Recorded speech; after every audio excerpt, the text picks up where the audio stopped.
Hello दोस्तों, नमस्कार। आप सभी का स्वागत है सक्सेस विद अजय के एक और नए वीडियो में। और देखिए कितनी प्यारी बात लिखी गई है। Work in a way that it becomes your identity.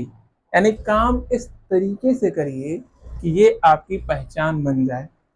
अगर आप काम को सीरियसली करते हैं और काम से खुद को जोड़ते हैं तो कहीं ना कहीं वो काम आपकी पहचान बन जाएगी।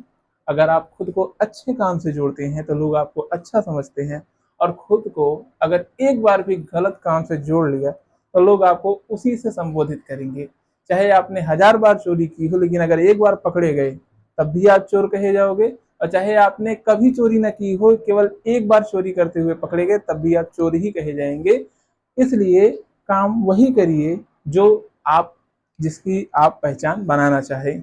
ऐसा ना हो कि आप ऐसा काम कर बैठें जो आपकी पहचान बन जाए और वो आपको पसंद ना आए। तो चलिए अब हम आगे बढ़ते हैं। तो आज हम जो पोएम डिस्कस करने वाले हैं उस पोएम का नाम है फायर एंड आइस।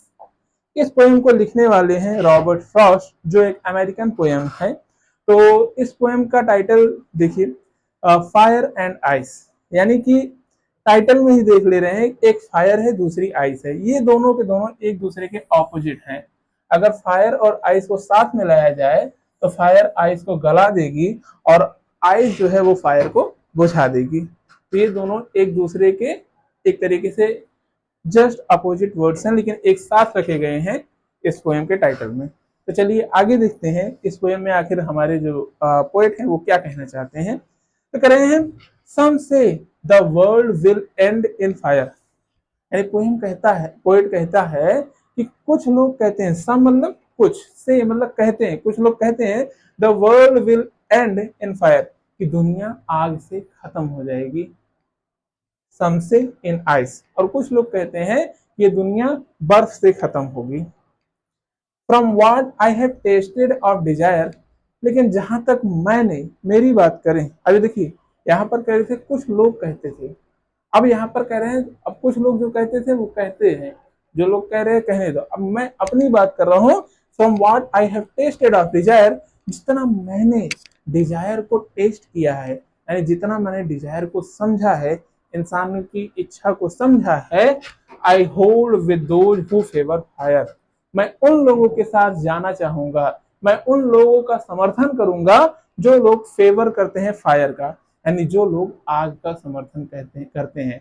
तो यानी कि ये जो दुनिया खत्म होगी, कुछ लोग कह रहे हैं आग से खत्म होगी, कुछ लोग कह रहे हैं बर्फ से खत्म होगी, लेकिन जितना मैंने इंसानी इच्छाओं को जाना है, लोगों की इच्छाओं को, लालच को, उनकी एम्बिशन को, उनके डिजायर को समझा है, उस हिसाब से मुझे लगता है कि ये दुनिया आग से ही खत्म होगी। आगे कह रहे हैं, बट लेकिन if it had to perish twice, अगर इसे, इसे किसे, यानी दुनिया को, इस अर्थ को, इस पृथ्वी को, इस जमाने को, बट इफ इट, अगर इसे, इस दुनिया को, हैड टू पेरिश ट्वाइस, इसे अगर दोबारा से खत्म होना हो, इसे 2 बार खत्म होना हो, तब, यानी एक बार आग से खत्म हो गई, लेकिन मान लो बाई चांस आग से बच ही गई, पूरी तरीके से खत्म नहीं हुई, तब क्या होगा। आई थिंक, मैं सोचता हूं, आई नो एनफ ऑफ हेट, लेकिन मैं सोचता हूं कि मैं हेट के बारे में भी, लोगों के अंदर जो घृणा नफरत भरी हुई है एक दूसरे के प्रति, उसके बारे में जितना मैं जानता हूं, तो से दैट, उसके आधार पर मैं ये कह सकता हूं, क्या कह सकता हूं, फॉर डिस्ट्रक्शन, बर्बादी के लिए, विनाश के लिए, आइस यानी कि hate, ice is also great, यानी कि ये जो बर्फ है, ये जो नफरत है, ये भी पर्याप्त है, ये भी बहुत अच्छी है, ये भी बहुत अच्छी है बर्बादी के लिए। आगे कह रहे हैं, एंड वुड सफाइस, और ये पर्याप्त होगी। सफाइस मतलब, सफाइस बना है सफिशियंट से, सफिशियंट मतलब होता है पर्याप्त, यानी कि ये जो बर्फ है वो भी पर्याप्त होगी। ठीक, तो ये रहा इसका शाब्दिक अर्थ। अब इसको और अच्छे समझते हैं। तो कहने सम से, यानी कि देखिए जैसे बाइबल हुआ, और क्या नाम है जो है, और भी बहुत सारे धार्मिक ग्रंथ हुए, तो उनमें एक दिन बताया जाता है कि एक दिन आएगा कयामत के दिन, जिसे डे ऑफ अपोकलिप्स कहते हैं। तो वहां उसकी बात हो रही है कि कुछ लोग कहते हैं कि इस दुनिया का अंत आग से होगा, यानी ये दुनिया जब खत्म होगी तो चारों तरफ आग लगी होगी, ठीक। एंड सम से इन आइस, लेकिन कुछ लोग का मानना है कि जिस दिन कयामत होगी उस दिन इतनी ठंड पड़ेगी, इतनी ठंड पड़ेगी, चारों तरफ एकदम बर्फ जम जाएगी, ठीक। From what I have tested of desire, लेकिन अब ये जब अपनी बात करते हैं पोएट, तो कहते हैं जितना मैंने डिजायर को, लोगों की इच्छा को, लालच को समझा है, I hold with those who favour fire, मैं उन लोग के साथ खड़ा हो रहा हूँ जिन लोगों ने फायर का पक्ष लिया है। यहाँ पर फायर का मतलब है ह्यूमन इच्छाएं, हमारी इच्छाएं, हमारी डिजायर, हमारी नीड्स, यानी कि इंसान की इच्छाएं जो है वो कभी खत्म नहीं होती। अगर इंसान को कोई एक चीज थमाओ तो वो दूसरी चीज की इच्छा करने लगेगी, दूसरी चीज को थमाओ तीसरी चीज की इच्छा करने लगेगा, यानी उसकी इच्छाओं का अंत नहीं है।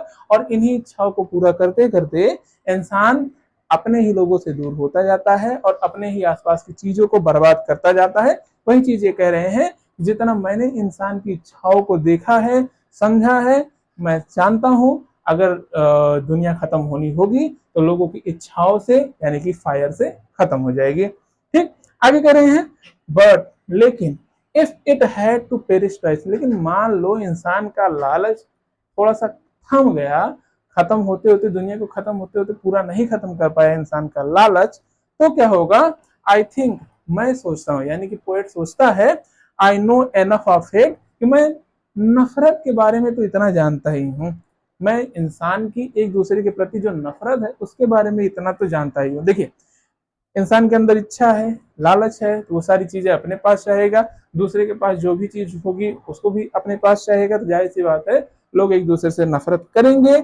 और जब नफरत करेंगे तो मैं नफरत के बारे में इतना तो जानता ही हूँ, क्या जानता हूँ, टू से दैट, कि मैं इतना कह सकूं, फॉर डिस्ट्रक्शन, कि बर्बादी के लिए, विनाश के लिए, आइस यानी कि हेट, यानी आइस यहाँ पर हेट का सिंबल है, एक तरीके से इसका मेटाफर है। तो आइस यानी हेट क्या है, इज ऑल्सो ग्रेट, ये भी बहुत ही बढ़िया ऑप्शन है, ये भी बहुत ही अच्छा होगा। आगे करें, एंड वुड सफाइस, और ये पर्याप्त होगा, यानी कि अगर फायर से दुनिया खत्म नहीं हुई तो आइस से तो 100% खत्म हो जाएगी, ये दोनों चीजें मिल करके हमारी दुनिया को तबाह कर देंगी, ठीक। अब देखिए कुछ यहाँ पर, देखिए फिगर ऑफ स्पीच देख लेते हैं। पहला है एनाफोरा। एनाफोरा क्या है, एनाफोरा वो फिगर ऑफ स्पीच है जिसमें सक्सेसिव, सक्सेसिव का मतलब एक के बाद एक, सक्सेसिव क्लॉज या फिर सक्सेसिव सेंटेंस या फिर सक्सेसिव स्टैंजा या सेंटेंस में कुछ वर्ड, जैसे यहाँ पर सम से रिपीट हो, कुछ वर्ड्स रिपीट हो, वहां पर क्या आ जाएगा, फिगर ऑफ स्पीच एनाफोर आएगा। जैसे यहाँ पर सम से इस वाले क्लॉज में भी आया, सम से इसके नीचे वाले क्लॉज में भी आया, और ये सक्सेसिव है, यानी एक के बाद एक है। ऐसा ना हो कि सम से यहाँ हो फिर एक सम से यहाँ हो, तो वहां पर एनाफोरा नहीं होगा। एनाफोरा के लिए लगातार आना चाहिए, तो चाहे वो लगातार एक के बाद एक लाइन में आए या फिर एक के बाद एक पैराग्राफ में, या सम से यहाँ लिखा होता और सम से यहाँ लिखा होता, तो ये दोनों पैराग्राफ की शुरुआत में ही आते, सम से, तब भी वहां पर एनाफोरा होता। लेकिन यहाँ पर शुरुआती लाइंस में आ रहा है, दो लाइंस हैं जो एक के बाद एक आ रही हैं और दोनों की शुरुआत में सम से लिखा हुआ है, तो यहाँ पर हो जाएगा फिगर ऑफ स्पीच एनाफोरा। आगे देखते हैं इमेजरी। अब देखिए, world will and in fire, तो फायर से हमारे माइंड में फायर की इमेज बन रही है, और सन से इन आइस, और दूसरी तरफ हमारे दिमाग में आइस की इमेज बन रही है। यहाँ पर क्या हो जाएगी, एक तरीके से विजुअल इमेजरी हो जाएगी। तो यहाँ पर फायर और आइस की जो इमेज बन रही है उससे यहाँ पर इमेजरी ट्रिगर हो रही है, ठीक। यहाँ पर एक फिगर ऑफ स्पीच हो जाएगी इमेजरी। उसके बाद देखते हैं अलिटरेशन। अलिटरेशन क्या होता है, repetition of consonant sound in a sentence, और वो भी इनिशियल होना चाहिए किसी भी वर्ड का, मतलब कि किसी भी लाइन में वावेल साउंड, वावेल नहीं, कॉन्सोनेंट साउंड दो वर्ड्स या दो से ज्यादा वर्ड्स के शुरुआत में आए। तो यहाँ पर देखते हैं वर्ड, विल, ये दोनों ही क्या है, कॉन्सोनेंट है और एक साथ आ रहे हैं, मतलब कि शुरुआत में ही आ रहे हैं। यहाँ पर क्या हो जाएगा, अलिटरेशन। सम से में एस, यहाँ पर भी क्या हो जाएगा, एस क्या है, कॉन्सोनेंट साउंड है और ये शुरुआत में ही आ रहा है, एक ही लाइन में आ रहा है दोनों वर्ड्स के, यहाँ पर भी क्या हो जाएगा, हो जाएगा एलिट्रेशन। ठीक और भी देख लेते हैं, कुछ और दिख जाए alliteration. I hold with those who favour fire. ये देखिए फेवर और फायर में एफ साउंड जो है ये शुरुआत में ही आ रहा है, एक ही लाइन में आ रहा है, तो यहाँ पर भी क्या हो जाएगा alliteration. But if it had to perish twice, I think I know. और यहाँ पर देखिए रिपीटिशन भी आ रहा है, आई, यहाँ पर एक ही लाइन में दो बार आई है, तो यहाँ पर आई पर ही जोर दिया जा रहा है, तो यहाँ पर क्या हो जाएगा, हेयर स्पीच, यहाँ पर हो जाएगा रिपीटिशन। और इसके अलावा enough of hate, I know enough of hate to say that for destruction ice is also great and would suffice. चलिए ठीक, तो एलिट्रेशन हो गया। अब मेटाफर। तो मेटाफर क्या होता है, मेटाफर जो है एक ऐसा फिगर ऑफ स्पीच है जिसमें दो चीजों की तुलना की जाती है, लेकिन उनके बीच में लाइक या एज नहीं आता है तुलना करने के लिए, ठीक, कंपैरिजन करने के लिए। यहाँ पर देखिए फायर और आइस, यहाँ पर जो है from what I have tested of desire, यानी मैंने डिजायर के बारे में जितना जाना है, I hold with those who favour fire, यानी कि मैं उन लोग के साथ हूँ जो फायर का फेवर लेते हैं। यहाँ पर एक तरीके से डिजायर को ही फायर बता दिया गया है, तो यहाँ पर क्या हो जाएगा मेटाफर, यानी कि डिजायर और फायर दोनों के अंदर क्या है, दुनिया समाप्त करने की काबिलियत है, और दोनों ही एक ही तरीके से दुनिया को समाप्त करेंगे। इसी वजह से क्या है, डिजायर को फायर का मेटाफर बना दिया गया है, यानी कि फायर जो है डिजायर का मेटाफर है। ऐसे यहाँ पर दूसरा देखते हैं आइस को, यहाँ पर कहें I think I know enough of hate to say that for destruction ice is also great. तो यहाँ पर आइस को हेट का मेटाफर बनाया गया है, यानी आइस जो है हेट का मेटाफर है, यानी कहीं ना कहीं ये जो है हेट को रिप्रेजेंट कर रहा है। तो इस वजह से आइस और फायर दोनों डिजायर और हेट के क्या हैं दोनों के दोनों मेटाफर हैं। फिर आगे देखते हैं एसोनेंस। एसोनेंस क्या होता है, किसी भी लाइन में बीच में, किसी भी लाइन में वर्ड के बीच में वावेल साउंड एक से ज्यादा बार रिपीट हो, जैसे कि पेरिस आई ट्वाइस आइस। तो यहाँ पर एक ही लाइन में बीच में वावेल साउंड आ रहा है, रिपीट हो रहा है, तो यहाँ पर क्या हो जाएगा एसोनेंस। यहाँ पर क्या हो जाएगा एसोनेंस, यानी किसी लाइन में शुरुआत में, जैसे इफ इट है, यहाँ पर शुरुआत में आई है, यहाँ पर नहीं होगा एसोनेंस, ये एसोनेंस नहीं कहा जाएगा। एसोनेंस के लिए क्या चाहिए, वावेल साउंड आए लेकिन लाइन के बीच में आए, जैसे नो एनफ, तो ओ आ रहा है, यहाँ पर हो जाएगा एसोनेंस। ठीक, से ए आ रहा है, दैट ए आ रहा है, यहाँ पर हो जाएगा एसोनेंस। तो एसोनेंस के लिए क्या चाहिए कि वावेल साउंड रिपीट हो लेकिन वो वर्ड के बीच में हो, एक ही लाइन में। ठीक, आगे है आयरनी। आयरनी का मतलब क्या होता है, विडंबना, यानी कि आयरनी तब होती है जो एक्सपेक्ट किया जाए उसका ठीक उल्टा हो।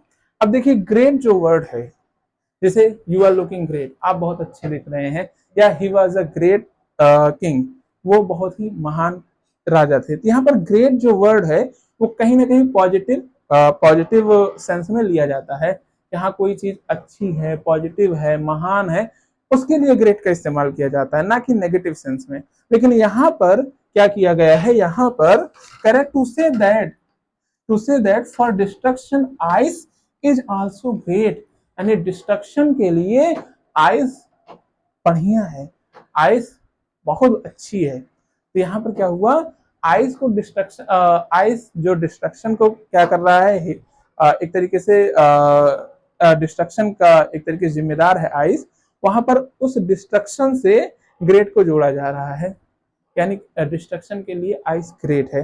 तो यहाँ पर क्या हुआ, ग्रेट को नेगेटिव वे में दिखाया जा रहा है, इसलिए यहाँ पर क्या है आयरनी। ग्रेट से एक्सपेक्ट किया जाता है कि इससे कोई पॉजिटिव वाइब आएगी, पॉजिटिविटी आएगी, लेकिन यहाँ पर ग्रेट जो है वो डिस्ट्रक्शन से जोड़ा जा रहा है, इसलिए यहाँ पर क्या हो जाएगी आयरनी। तो अब एक और चीज देख लेते हैं, तो ये इसकी फिगर ऑफ स्पीच हो गई, anaphora, imagery, alliteration, metaphor, assonance, irony. अब इसका हम एक और चीज देख लेते हैं, इसका राइमिंग स्कीम। राइमिंग स्कीम भी कभी कभी एग्जाम में पूछ लेता है। देखिए फायर डिजायर मैच हो रहा है, ठीक, इसको नाम देते हैं ए ए, ठीक, और उसके बाद फिर फायर, ए। और उसके बाद सन से आइस, इसको बी कर देते हैं आइस को, क्योंकि फायर आइस अलग हो रहा है, डिजायर फायर मैच हो रहा है, इधर भी फायर मैच हो रहा है। फिर देखिए आइस बी आइस से मैच कर रहा है ट्वाइस, इसको भी बोल देंगे बेस। फिर देखिए हेट, अब हेट ना तो फायर से मैच हो रहा है, ना ट्वाइस से मैच हो रहा है, ना आइस से, इसको दे देंगे सी। उसके बाद आइस, आइस ट्वाइस से मैच हो रहा है, आइस आइस से मैच हो रहा है, तो इसको बोल देंगे बी। उसके बाद ग्रेट, ग्रेट जो है अब मैच हो रहा है हेड से, हेड ग्रेट, तो हेड हेड को सी किया था, तो ग्रेट को भी क्या करेंगे सी करेंगे। उसके बाद सफाइस, सफाइस किससे मैच हो रहा है, ट्वाइस से आइस से, और ट्वाइस और आइस को क्या बोले थे बी। इस तरीके से इसकी राइमिंग स्कीम क्या बनेगी, देखते हैं।